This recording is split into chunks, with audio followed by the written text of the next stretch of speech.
All right. Welcome to the BlenderNest podcast. As far as we're aware, this is the first Blender podcast outside of Blender Daily.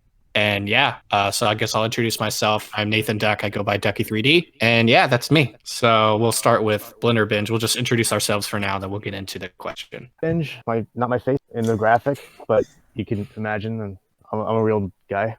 So He's going to that's face me. reveal next week. Yeah, something like that. Yeah, and I'm Southern Shoddy from Southern Shoddy 3D. All right. I'm CG Matter. I have 2 channels. I make Blender memes.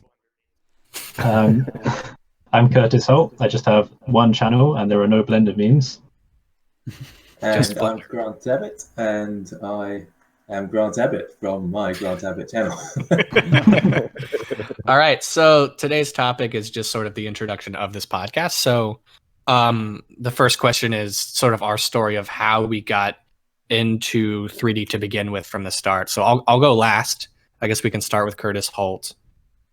All right. So it actually took a little bit of a while for me to get around to doing the art side of things because most of my experience is on the programming side. See, during school, I was more interested in doing game development and web development and that sort of stuff. And my work experience was actually with robotics for one of my dad's companies. But I encountered a bit of a problem when it came to game development because I was really disappointed that I couldn't make the things I wanted to see. So over time, I started getting more into 3D artworks. And the first 3D software that I used was actually 3D Studio Mac. But then I heard about Blender, and the first time I tried it, it was really not that great in terms of user interface. So year after year, like month after month, I kept opening it up and just being really disappointed that I could do nothing with it. But then eventually it got better and the toolset got better and I just found it more and more enjoyable to use. So all this time afterwards, here we are, and now I'm running a channel. So that's me. Sweet. And then Grant Abbott.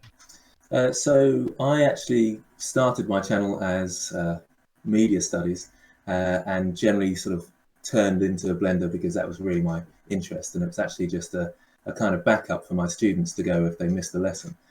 So it sort of fell into it actually, but after a while I started getting into the games design and then started to do the artwork. And I've been interested in this sort of thing for a long time and always wanted to be on screen, be famous in some way. Maybe we're all slightly famous, aren't we? But so that's generally how I sort of gradually got into the YouTube channel game, as it were. Cool. And then we'll do Blender Binge. Oh man, I started way back in 1998.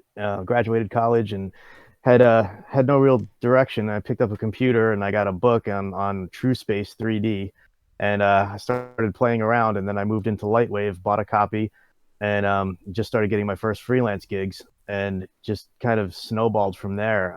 I ended up teaching at college level about 4 years, teaching 3D and animation, and then moved out to California, just kind of rolled the dice, and started working in aerospace and freelance and a whole bunch of different things, and some entertainment work, and just kind of morphed from Maya to Houdini to Blender, and Blender's kind of always been in the background. And finally, I just decided, you know what, it's gotten in 2.79 got really, really awesome with cycles, and I just said, you know what, I'm going to try doing a freelance job, and I was hooked. And a friend of mine convinced me to start a Blender YouTube channel to teach and kind of give back to that community, because the community's kind of always been about giving. And so I said, all right, let's see where it goes. And I just started up, and here I am. Did you say you started in 98? 98. That's when I was That's born. when I was born. Oh, damn. Yeah. Thanks. 21 years. You guys have seen my face, though, man. I don't look all that old, so it's all good. Yeah. 21 years. I'll go next. So mine's like a bit complicated. So my whole thing started with like editing and compositing. So when I was like, I don't know, 11 or something, I wanted to do some like, jump cut magics. I use like Windows Movie Maker to do that. I'm like, oh, now I want to put like, muzzle flashes and guns in it. So I'm like, okay, I'll do like MS Paint for one frame, extract, put it in there. So after a while, I'm like, level up to After Effects and then to Cinema 4D. And then the reason I got into Blender is I was selling stuff like 3D models on Turbo Squid, and I wanted to make like as many formats for the model available. So I'm like, oh yeah, Blender should be something I should try. And then after I used it, I'm like, oh, Cinema 4D's, it's not garbage. I just don't like it. So that's why I switched. Cool. And then Southern Shoddy. Yeah, so I graduated. Hold on one second. CG Matter, you might want to turn your mic down a little bit. I'll just 'Cause move when it you're away from talking- my face. Cool. Is that better? All right. Yeah, that's good. Yeah, so I started I started around 2012 after I graduated college, and I'd been using Blender off and on like in high school, but I got started doing kind of motion graphics. I do a lot of motion graphics for advertising and things like that. Clients like Spotify and Facebook and Audi kind of doing their kind of like corporate videos and spots and things like that. And I mostly did After Effects, but I kind of got to the point where I wanted to do more character animation, and drawing them frame by frame was taking too long. So I kind of started studying 3D. And even though I've touched Blender like on and off for a while, I've really only been deep in Blender for about 3 or 4 years. So Cool. And then me. So when I was really young, I think I started when I was 12. I got this little video camera and I was making these like dumb skits on YouTube. And so my parents like saw that I was interested in that. So in my last 2 years of high school, I got into this creative arts school for high schoolers, and I went to the film program, and I learned a lot about, filmmaking, all that stuff, script, everything about that. And so one of my best friends there, Jansen, he had pirated Cinema 4D, and I watched him use it, and I thought it was super cool. But like at the time, I was scared of pirating anything.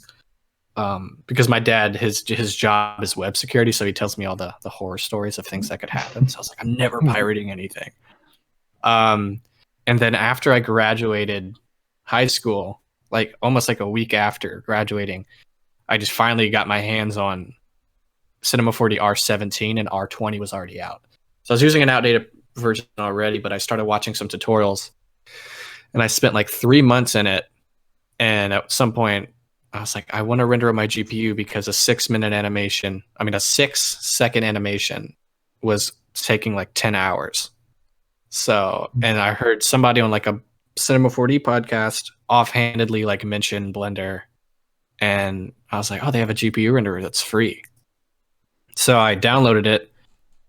Took like 3 weeks of trying to learn it. And I did that. And so I came from the Cinema 4D kind of community, seeing all that, which is it's all a lot of abstract stuff, motion graphics, things like that. And then I saw the Blender community almost literally no one was doing it, and there were no tutorials encouraging it. And so after like 2 months of playing with Blender and figuring out how to do that stuff, I immediately went into teaching it. And it's funny, if you go to my old very first tutorials, you can see like me learning Blender, like my skill level going up, like some of the stupid processes I would do. And every once in a while someone would call me out for it, then I would learn. What was the but most embarrassing habit you used to have for like your like workflow? Like instead of like subdividing, you like loop cut every time or something stupid like that? I can't even remember one. I have to go back, but sometimes like the order of modifiers or things like that were just stupid. It didn't make any sense. It's like adding a displacement and then putting the subdivide under it, you know? But after that, so, I was me and Midge Sinave, I can't pronounce his last name at all, the only two guys making the abstract stuff. And so that's how like I kept doing Blender, and that's how the channel grew. And that's where I'm at now. I've been doing Blender, I think, for 3 years now, almost 3 years, I think. Yeah. So I'd spent basically my gap year between high school and college learning Blender and making tutorials. I mean, So, yeah, it's kind of weird. We all have like different like niches in Blender. I wouldn't expect that. I think there's almost zero overlap here in terms of like specialties. Yeah, I think that's kind of interesting too, because if you look at what Ducky 3D does, for example, and I mean, I thought this immediately when it came across his work, is not to dismiss his work as an artist or anything, but like that kind of art style is like really common in the Cinema 4D community. Like you see it all the time. And then, but like if you head over to the Blender community, it's like no one's making it. And I think that's exactly why partially why his channel's like exploded so much over the past years, because clearly that's a popular art style and people didn't really know how to do it in Blender, and he kind of made it in an easy, to learn fashion. So it's kind of interesting, like you're saying, that we all have our niches, and not all those niches are entirely common in Blender. With maybe, Grant Abbott, I feel like Blender's pretty common for 3D game modeling and things like that, but for visual effects and things like that, those aren't very common niches in Blender. Yeah, like maybe this is like a big statement, but we're us as like a whole, the tutorial community, we sort of drive the education. I mean, outside of like sources like Udemy and things like that, and like CG Geek, not CG Geek, CG Cookie. Like we drive like what people are learning and how it grows, and it's so like kind of cool that we're almost like changing the community. Because I even saw like on Reddit before I was like started teaching this abstract stuff, there were none. And then now that the channel's gotten so big, I'm actually seeing more frequently, which I don't know if it is me, but I'm seeing a lot more frequently abstract motion graphic stuff showing up, people posting. And I think that's super cool that the community is actually changing rather than solely game and environment and like architectural stuff. And I think that's really cool that potentially we're the ones sort of driving that change. And that's super exciting. Yeah, I've definitely seen that, especially over 2019, when sort of stimulating different trends like generative modeling and the Nebula stuff with the volumetrics and Eevee. As soon as we put that stuff out, I mean, you see it all over Reddit, all over Instagram, and it's not always linking back to you in some way. It's not you being given credit. It's not like the people you've been doing it with being given credit, but you just see it popping up by itself. And you always think, right, did I have something to do with this? Did I not? But it is really interesting, and it's almost like a form of validation as well, because it's like, okay, now you can put yourself into context. You've made something. You may or may not have had an impact on the community, and I think that makes it quite exciting. Yeah.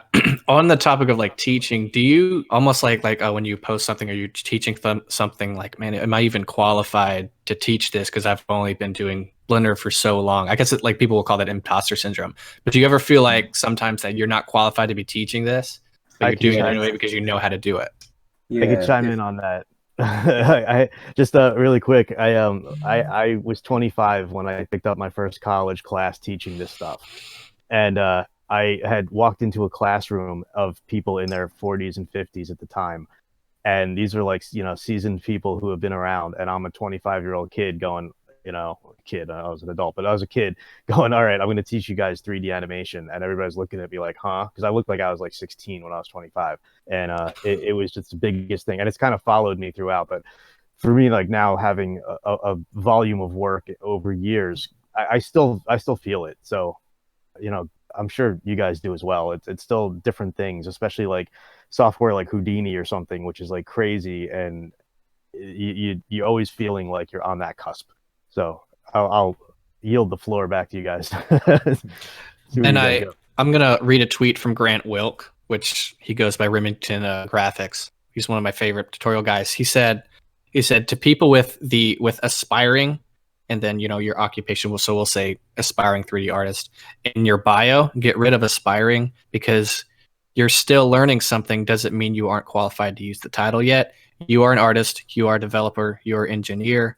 That's just how it'll be, So basically he's saying like, even though you're still learning, it doesn't mean you're not qualified to use the title. But, even like even today now, I feel like in the back of my head when I post something like, people are going to call BS on this or something, even though I think it's like a valuable thing to learn. Sort of in the back of your head, you always kind of have that imposter syndrome about teaching this many people something. But it's also sort of on the question of like, when are you qualified? Is there like a tenure you have to have? Where's that qualification at? Who's sort of the gatekeeper? I certainly find difficult because I think my channel is probably the broadest in terms of all the different things that I do. So I feel like I'm not qualified in each of these different aspects that I'm teaching people. And it is a bit of a worry, actually, because I know I'm going to get comments saying, why didn't you do it this way? And I think, yeah, actually, why didn't I do that way? It's a lot easier. So it's but I suppose my philosophy has always been to, because I learn as well, and I learn when I'm teaching, and actually it's helpful to get those comments. So like you were saying, Ducky, about your first tutorials and how you got comments back, and it's sort of a learning process. And I hope that my audience understands that we're kind of all on this journey, even us as people who've been doing it for years. And I think that comes across most of the time, but occasionally get the odd comment that suggests that you're not doing so well. But generally speaking, it's quite a learning community, and it's always building. And the whole fundamentals of Blender is very much building new things and creating new things, parts of the software being built, and we're all sort of discovering how to use those in the best way. I think Yeah, Grant has that... Oh, sorry. Was that you, Curtis? I think there were 3 of us then. Oh, okay. Oh, yeah. Because I've already spoken some. You guys go first. All right, Kev, you want to go? Sure. Yeah, I was going to say, you know, and I echo Grant's sentiment that, you know, those of us who've been doing this for quite a long time, like I still watch you guys' channels and learn stuff. Like you are never going to be in a place where you know everything. And I love the people who come and comment and like, you know, that's not right. You can't do that. Like that's wrong. Like there is no right and wrong. Like to be an expert, you have to be inside every single programmer's head who's building this stuff, and you're never going to be there. The programmers are never going to be there. Like I remember there was a guy, Duncan Brinsmead, from he was a Maya programmer, a brilliant guy, and he said at a talk one time, and he's like, I don't know like what the department down the hall is doing, and he's the guy who like put the fluid engine into Maya. Like you're never gonna, and he was awesome, and you're never gonna be ever an expert. So the whole imposter syndrome, like we all feel it, but it's kind of a fallacy because you're never going to know everything, and you're always going to learn. Even somebody who picks up 3D 2 months ago is going to look at it in a different way, and you can learn something from that person. You'll always be learning. I definitely agree with that, and I feel that when I do my scripting type videos, because I tend to change subjects quite a bit. I do like 3D stuff, I do discussion videos, and I'll do scripting type ones. But a lot of the stuff I do with scripting is not very conventional. And I always worry, okay, am I going to get like the hardcore coders complaining about how I write something, or like the hardcore artists complaining about the art that's created by the stuff? And like, where do you find the midline? But it's the coders I'm more worried about, because there's objectively a most efficient way to write code, but at the same time, code can be an artistic thing as well.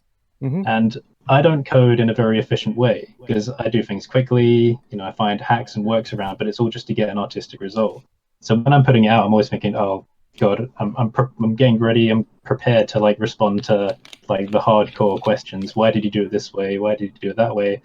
And I find myself in the end, inside the videos, I'm trying to identify all the spots where people might complain and say, okay, the reason why I've done it this way is because I haven't finished, you know, thinking about how I want to condense it down, stuff like that. So I think the act of keeping people sort of educated on as much of your thought process as possible just gets them to understand it a bit better. And you can maybe, you know, stave off some of that fear and some of the aggression that might come from some of the hardcore people. But at the end of the day, they're only like a tiny minority of your audience, the people that complain. So there's not really much to worry about. If you're enjoying it and if other people are enjoying it, then that's all you need to focus on. Yeah, I agree with that. I used to have a ton of anxiety about like recording a tutorial. I'd record something that was like an hour long, mess up one thing and just record it again. But then I'm like, this isn't fun. So I just gave up on that. Yeah, for the imposter syndrome and kind of like with the 6 artists we have here, I feel like I'm kind of like in between everybody because like Grant and Blender Binge are about a generation older than me, and then the rest of you guys are about a generation younger than me. I don't know where Curtis is on that map, but 23. So I've been in it for a while, but I haven't been in it forever. And I feel like I still struggle with that. And I actually, on my YouTube channel, I just dove into like in a beginner Blender tip video. I dove into imposter syndrome for a bit. I don't think anybody saw that video because it had my face on it, so nobody watched it. I watched Everybody it. It wanted awesome. to watch my clay tutorial and my Yoda tutorial, but not that one. But it, basically, it's kind of like you have to take in terms of overcoming imposter syndrome. A great example is an agency came at me and they asked me to do some storyboards for a spot for Audi, the car company. And I don't typically do storyboards, but I draw a lot. I do a lot of character design and a lot of sketches, and I sketch all my own stuff. And it's like they came to me because of that, but then I kind of had this like in my mind, well, can I even do it? Can I do this? Am I qualified to do this? And it's like you sometimes have to take your feelings out of it and just look at it from like a higher third person logical perspective. So even if I hadn't done it before, it's like I didn't go to them and begging for the job. They came for me and offered to pay me to do this job. So I must have enough talent or skills that they've recognized that they feel I'm qualified for it. And as long as they feel I'm qualified for it, then, I'm able to produce the job. And I get that feeling a lot of times. I got that when I did some 3D work for Facebook, because it wasn't in the normal 3D style I do, even though I always do that. And I think that a lot of times it's just the fear of kind of something new that you might not be comfortable with. And it's like, but if other people are coming to you, you sometimes got to look at the facts externally. And I also think, as you guys have touched on with learning and things like that, that you're always learning, you're always better. There's always going to be somebody better at that one thing. And I think that a little bit of imposter syndrome is good, because it kind of keeps you on edge, so that you're always trying to get better and always learning. And a little bit of self-doubt encourages you to push harder. And oftentimes it's the people that don't have imposter syndrome that I oftentimes produce the worst work, because they're overconfident, and it's like they kind of hit a peak and then they just don't go, or they just don't recognize what they're doing is bad. They can't see the flaws in their own things and improve upon it. And I think being self-aware of your weaknesses and constantly trying to fix those, I think you're never going to completely get rid of imposter syndrome if you're a good artist. You know what I mean? Because you're always going to recognize your flaws and what you need to work on. And it's a balance of having the confidence to take something you are qualified to do and trying to improve upon your skills to deliver the best quality product you can. So absolutely. Yeah, that was awesome. I wanted to ask, sorry, what? I said, sorry. So yeah, that was awesome. We could just sort of soundbite that whole thing and post it. Ooh, highlights channel. Highlights channel. Yeah. So I wanted to ask. I'll fix that next time. Sorry. So on the topic of introductions, I wanted to ask everybody, so what do you do outside of teaching in Blender? If you use Blender in your own work or even freelance or whatever, I wanted to ask you guys, what do you do outside of making tutorials with Blender? So we'll go back in the same thing, and we'll start with Curtis. Right. See, all of this is my full-time job at the moment, just sitting in the same place and making stuff and making YouTube videos. But I spend the least amount of time on the YouTube videos. I spend the most amount of time on learning new things and making the software type products, so ByGen and the scripting tools and all that, and just designing things. Usually when I do a video, I take like 2 or 3 days off and just learn some things, just see what I want to make. And then I'll come back into it like after those few days and say, hey, I think it's time for another video. But thankfully, the reaction to the products like ByGen and the mech generator, the space station generator, and stuff like that has been quite strong. So it's given me some confidence to take that extra time work on new projects. So I think I'm quite fortunate with that. So that's basically all I do in my time other than making YouTube videos. Sweet. And then Grant Abbott? I teach 1 day a week. I've managed to cut it down to 1 day a week. And I'm slowly sort of building up freelance stuff. And I do quite a lot of videos, obviously. So that does take up a fair bit of time. But I think the quality of my videos isn't quite everybody else's on this channel. So I sort of tend to be little and often, where you guys are sort of really good, solid videos and less frequently. So that does, like I say, take up a fair bit of time. I seem to have loads of freelance work coming in. Maybe again because the broadness of my channel, I'm doing lots of different things, so people think that I'm an expert in those things, which I certainly am not. But at the moment, I'm doing. I've got 1, 2, 3. I've got my list up here: 4, 5, 6, 7 different contracts on at the moment, and I'm finding it very difficult to manage them all. But it's. Do you find? I don't know if there's other people on here freelancing, but one of the things I find really hard is saying no to things, because you never know if that's going to be your last job.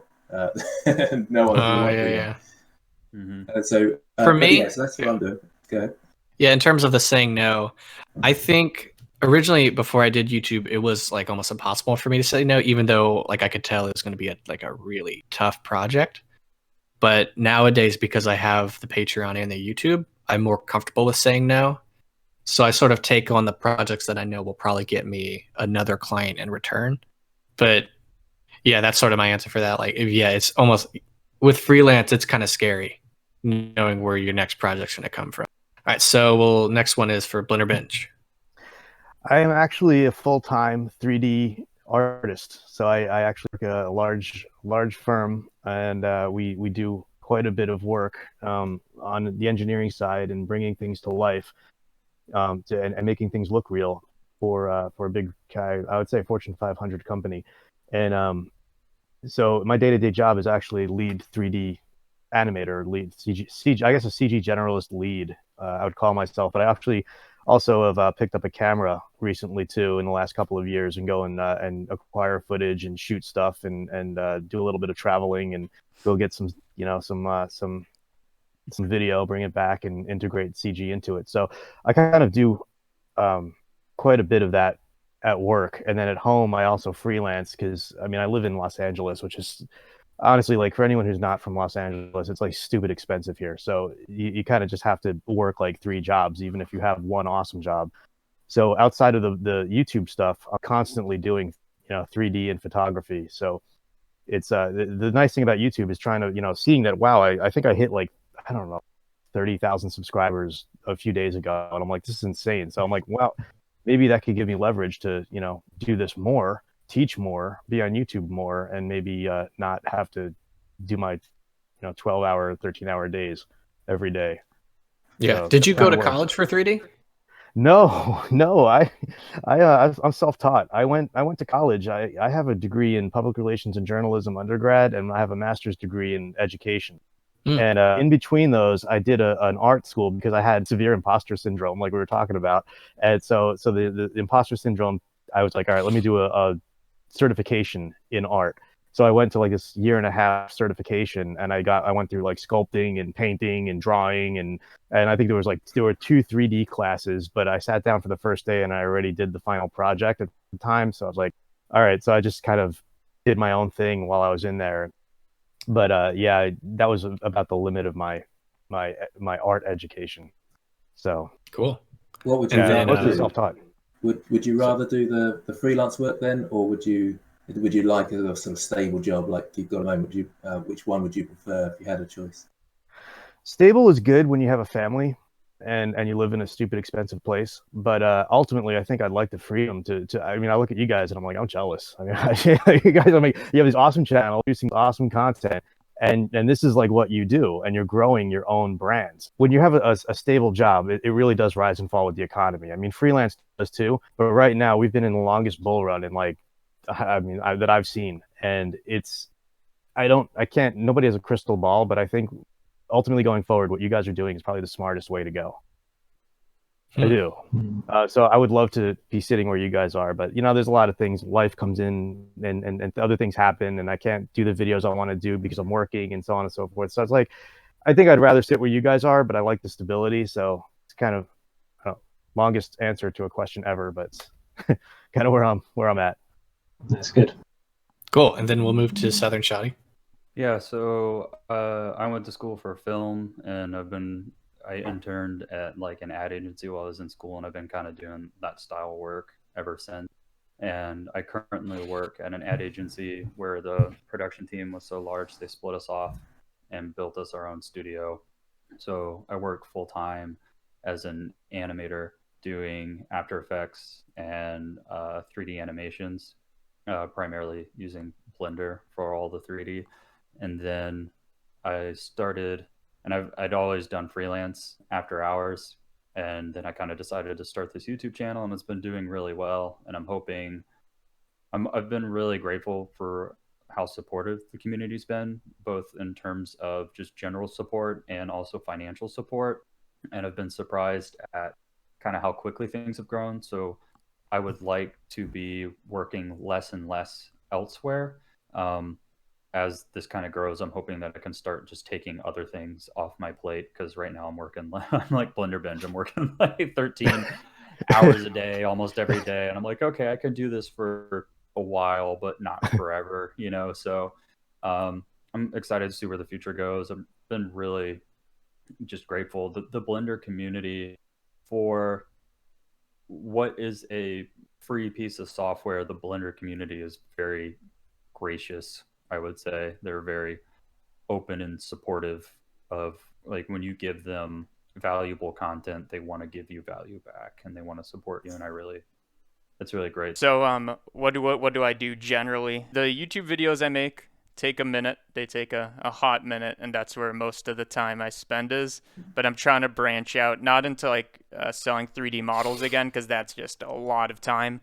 But I'm trying to get into some like Blender market stuff, like a lot of shading stuff, because I've started getting into that. So I'm trying to like sell some of those. But yeah, I'd say most of the time goes into making those tutorials. They take a while to edit. So you're primarily YouTube tutorial guy. And that's only possible because of like patrons and stuff like that. But yeah, ad revenue alone doesn't cut it. It's a joke. Yeah. Might cover the cost of like your internet bill. Yeah. You know, or About. Yeah, it would just depend on how you do your ads, because mine was really good last month, and this month is kind of going down a little bit, but it has its like ups and downs. But that's the thing, like if you're trying to actually do full time, you can't rely on YouTube revenue because you never know where that's going to go. Patreon when is they're just going to ping you too, because they'll just sometimes click you off of ads. Yeah. Oh yeah. So like for any of you guys trying to do this full time, like 1,000% launch a Patreon, and then, or like even anybody watching, if you have any kind of audience and you're trying to go full time with this, and you have a really good dedicated fan base, launching a Patreon will be your best bet if you're trying to be stable. Because unless you do something terrible and everyone drops off, you know, it's sort of in your hands, and that's really nice. I think it's important to offer value on that Patreon though, because I oftentimes see YouTube artists pop up and then they just launch like a Patreon and they're not like really offering anything. And I think that's a little different for tutorial channels, because by sharing 10 years worth of knowledge in 10-minute videos once a week, you're already giving away a lot of value for free. But especially with people that are just doing what they want to do, which may just be sculpting time lapses and things like that, it's like you have to give people value, because it's not fair to just ask people to pay you what you want to do for fun, you know. So yeah, I know me and Ducky give away project files, and I know everybody here has like incentives and things they offer people. Yeah, it's cool, and it is a bit of pressure, because I've never had a full-time job. Like my first job was washing dishes when I was still in high school, and then for like a month after I graduated, I worked for BMW driving cars, and that was like $10 an hour. And then, like apart from that, I've never actually had like some people actually relying on me in terms of like money that they're paying me, and so it's like a lot of pressure as well. But that's why sort of like I have to get it out, and sort of dealing with that pressure is something new, at least new for me, because I'm 21, haven't like been through the strides of jobs and things like that, and it's like all new. But it's really cool that people are paying for something that I came up with, and it's really cool and really honoring in a way. Yeah, you have a solid brand, man. I love your stuff. It's great. Thank you. You're welcome. If I could add a bit, I take a slightly different perspective on the Patreon stuff, because I take the mentality that if I don't need it, then I won't ask for it. So with my Patreon, there's literally just one tier, and it's $1, and I don't do anything fancy on it. I just say this is just for the people that wanted to give more. Because I've had a few people, when I didn't have a Patreon, they said, hey, can you set one up just so I can give some? I said, yeah, I'll do that for you then. Because for me, most of my income comes from selling resources and tools and stuff on Gumroad and Blender Market, and that's doing fine like as it is. So if that's sustainable-ish for now, then I'm not gonna like, you know, set a proper Patreon up. Maybe I'll change, you know, some months or, you know, a year or two down the line. But there's another aspect to it, which is I don't like the pressure from Patreon, because if I promise things, you know, if I wake up in one morning and feel like, okay, I don't really feel like doing that, then I don't want to disappoint those people that have signed up for it. Right Yeah. now, I'm allowed to like switch between different subjects, work on one project, maybe do an add-on thing today, an artistic thing, the next day, and so on. I don't have to worry about people's expectations, where money is attached like that. So that's just the way that I'm doing it right now. But for all of us, it's going to match up with our personalities and the kind of content we want to make as well. So there's no right or wrong way to do it, I think. It's just whatever works for you. Yeah. How happy did that make you to hear that people just wanted to give you money because they like what you do? Honestly, so surprised. Gen, right? The first version took 2 days to make it because I didn't know anything about writing add-ons for Blender. I did know about writing add-ons for Maya because I'd done that once before with the robotics company. So I literally sat down, I was experimenting with it, I was writing notes, and I thought, this is kind of cool. Let's make a button do this. So it does that. Well, I like this generative modeling thing that Emiliano Colantoni is doing on Twitter. Let's implement that as a button. And I just thought, hey, let's give it to people in the next video. All of a sudden, I look on Gumroad and the income spikes. I was like, it's free. You don't have to pay for it, but people just want to give you stuff for it.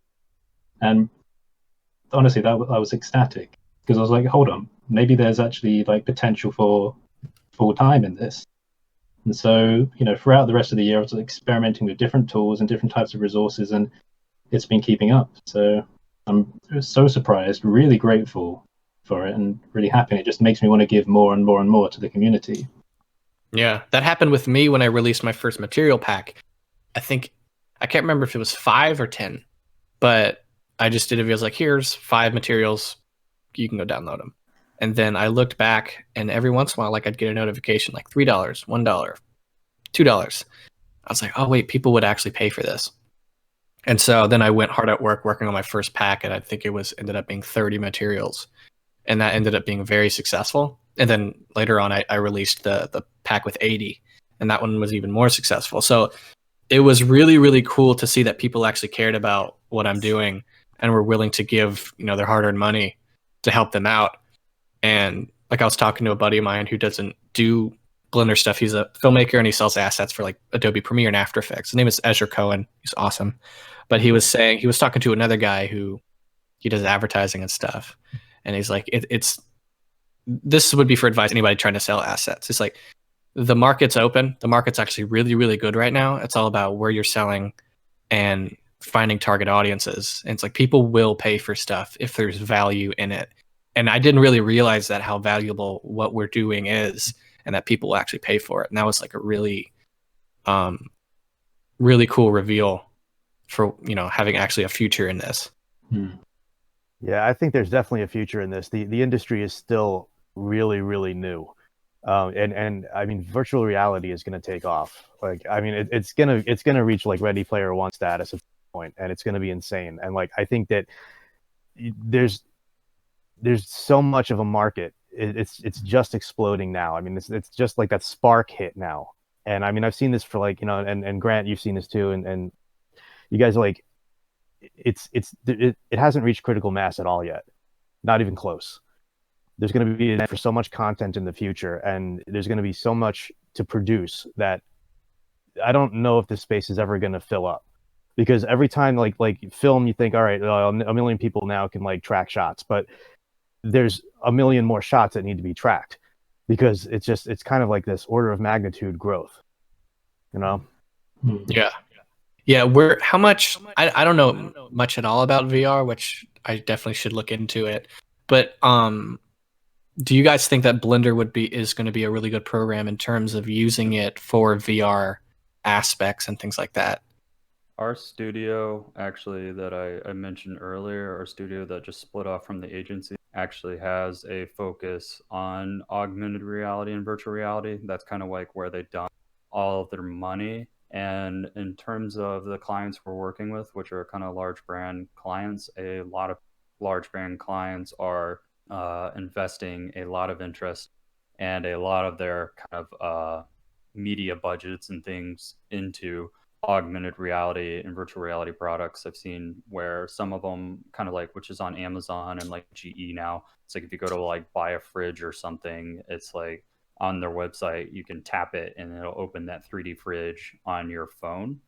And right now, at least at our company, and what they're pushing for is more web-based augmented reality, because the problem with augmented reality is not everybody's going to download an app to do your one augmented reality effect. And then the other thing, now like Google pushing their augmented reality map mode, and then virtual reality, there's like a lot of trade show interest and things like that. So I certainly see like BlenderNest. Before I thought it was just going to kind of pop up and be a fad, but I think it may be around to stick. And in terms of Blender's usefulness, I know that they're implementing virtual reality into future versions. Like I've already seen where they're starting to kind of implement that into it to make that easier. And then Blender plays so well with Unity that I think that alone will kind of set it above some of the other 3D applications currently for virtual reality, is because it plays so nicely with Unity, and Unity is so commonly where they're building those apps for virtual reality. So only time will tell, but I certainly think that Blender's got its foot in the right direction, with Blender Eevee being another great example that you can kind of preview what things are going to look like in a real-time render engine in Blender before you export to somewhere like Unity to see what it's going to look like. Yeah, my brother exciting. and I, it is. My brother and I had a company years ago that we were using Unity. We bought MacBook Pros to run Unity version 1 because it only used to run on Apple.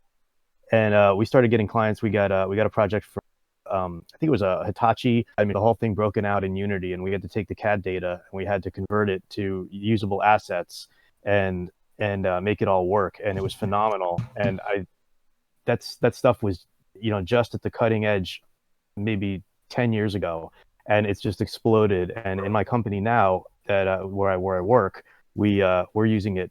We're using Unity. We're bringing in Unreal, and we're doing a whole bunch of stuff. And I'm seeing a lot more people using Blender, downloading it throughout the company, and trying to use it to create this stuff with engineering data and stuff. So I think it's definitely gaining a lot more popularity, and I'm starting to see it being used professionally in a lot of different ways. Yeah, I wanted to ask, where do you guys see the use of Blender? Because up until early this year, it was a very like hobbyist program, and it also wasn't that great. And I've only been using it for 3 years, so I haven't really even seen the growth. But as of now, especially with 2.8, 2.81 being out, where do you guys see it actually being like used now with its new growth? I'm seeing people who used to laugh at it in the industry not laugh at it, download it, and start learning it. It's starting to become it's being taken seriously, especially 2.8. At our studio, we just did a 30-second 3D animation, and I won't smear any other 3D names, but we did it in another major application. And by the end of it, we decided that okay, yeah, we're just going to do this in Blender next time, because it's just so much more efficient for character animation. This other software was better for like ArcViz and things like that. And then we use it in a lot of our like motion graphics and like email campaigns, because like with those projects, it's like we'll get the project in and it's got to go out. Like we'll get it in at like 9:30 a.m. and it's got to be finished by 4 p.m. So it's like I'll use Blender Eevee to do quick renders and things like that. And then I've actually been talking to a couple of people, and I'm planning to do some interviews for my channels. And I was talking to the senior visual effects artist at Epic Games, and they make Fortnite. And he said that most of their artists are using Blender for all the hard surface modeling because of the Hard Ops add-on. Wow. And I actually emailed the Hard Ops add-on guy a couple weeks ago, and when I was talking to him, he was very nice, by the way. He was saying that like Ubisoft had just bought a bunch of copies of his, and I'm not in the game industry, but from what I understand, it's used pretty heavily even amongst the largest of video game studios for hard surface modeling because of tools like Hard Ops. I'm sure Gleb is super happy about that with his course. Oh yeah. All right, well, we're running up on an hour, so I think we could just wrap this up. I think this is super exciting that we're all doing this. Thank you everybody for watching. We're going to keep doing this. and we're gonna be launching some stuff, hopefully a Patreon in the future. And yeah, this is super exciting. Thanks everybody for joining and everybody for watching. Thank you, everyone. See you guys in the next one. Thank you. Bye-bye. Thank you. Thank you.